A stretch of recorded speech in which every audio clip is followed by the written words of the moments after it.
इस समय की वड्डी ਅਤੇ ਮੰਦਭਾਗੀ खबर खनौरी बार्डर तो सामने आ रही है, जिथे सीधियां गोलियां चलाईਆਂ गईਆਂ ने। किसान लगातार गोलियां ਦੇ खोल भी विखा रहे हैं। कुछ ਇਹੋ ਜਿਹੀਆਂ ਵੀਡੀਓਜ਼ भी सामने आईਆਂ ने ਜਿਹੜੀਆਂ कि कैमरे ਦੀ ਅੱਖ ਦੇ ਜ਼ਰੀਏ ਤੁਹਾਡੇ तक नहीं पहुँचाईਆਂ जा ਸਕਦੀਆਂ, ਤੁਹਾਡੇ तक सीधे रूप च नहीं पहुँचाईਆਂ जा ਸਕਦੀਆਂ। एक नौजवान जिसकी उम्र 25 साल दसी जा रही है, उसके सिर के पिछले बन्ने गोली लगी है। इस समय की वड्डी अपडेट खनौरी बार्डर तो सामने आ रही है, जिथे सीधियां गोलियां चलाईਆਂ गईਆਂ ने। उधरले बलों अर्ध सैनिक बलों के वलों दस्सिया यह भी जा रहा है, एक ट्रैक्टर की वड्डे पद्धर ते भंनतोड़ की गई है। 6 के करीब जिहड़े किसान ने, मजदूर ने, नौजवान सी, उन्होंने पुलिस चक के दूसरे बन्ने लै गई है। कणक वाले बन्ने जिहड़ा खनौरी बार्डर तो जांदियां कणक वाला पासा है, उसले बन्ने जिधर वड्डे पद्धर ते पानी भी छड्डिया गया सी, उधरले बन्ने लगातार किसान धुआं करन दी कोशिश कर रहे सी ताकि उधरले बन्नों उन्हां नूं कुछ नज़र ना आवे ते किसान अगे वधण दी कोशिश इसे दे विचाले कर रहे सी। उसे ही दूजे पासे किसान आगूआं दे वल्लों हुण तो थोड़ी देर दे विच एक मीटिंग भी कीती जानी सी, पर इस समय दी जिहड़ी वड्डी अपडेट ये आ रही है कि एक नौजवान जिसकी उम्र करीब 25 साल दसी जा रही है, उसके सिर के पिछले बन्ने गोली लगी है।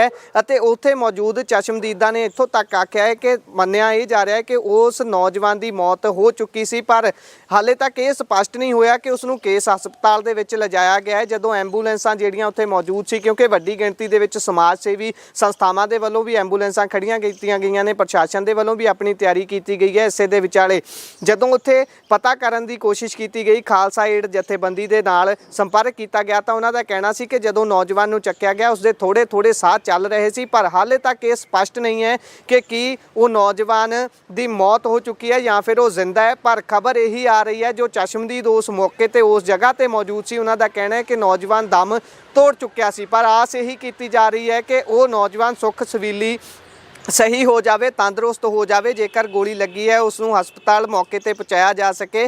इहो जी खबर मंदभागी खबर इस समय सामने आई है खनौरी बॉर्डर तो। उत्थे ही लगातार शंभू ते खनौरी अज दोवें जगह ते वड्डे पद्धर ते किसानां दे वल्लों अगे वधण की कोशिश की जानी सी, जिस विचाले किसान आगूआं ने यह गल आखी सी कि सिर्फ किसान आगू अगे वधणगे, पर जिहड़ी जथेबंदियां दे विच नौजवान ने, किसान नौजवान ने, वो लगातार अगे वधण की कोशिश कर रहे सन। इसे दे विचाले गोलियां आमो सामने चलियां ने। इसे तो कुछ चंद मिनट पहला ही पंजाब के गृह सकत्तर दे वलों केंद्रीय गृह विभाग है उसनूं चिट्ठी लिख के ये जानकारी दी गई है कि ये जिहड़ा इकट्ठ नौजवानों का जां किसानां दा हो रहा है, इसनूं पंजाब ने नहीं किया, बल्कि इसनूं हरियाणे की सरकार रोक रही है। हरियाणा सरकार ने घग्गर बॉर्डर के उपर इन्हां नूं रोक के उत्थे वड्डा इकट्ठ कर लिया है, जिस तो बाद हुण अपडेट ये सामने आई है मंदभागी खबर कि इस समय जिहड़ी घटना वापरी है वो खनौरी बॉर्डर ते वापरी है, जिथे एक नौजवान के सिर के पिछले बन्ने गोली लगी है और उस तो बाद मन्निया ये जा रहा है कि उसकी मौत हो चुकी है। पर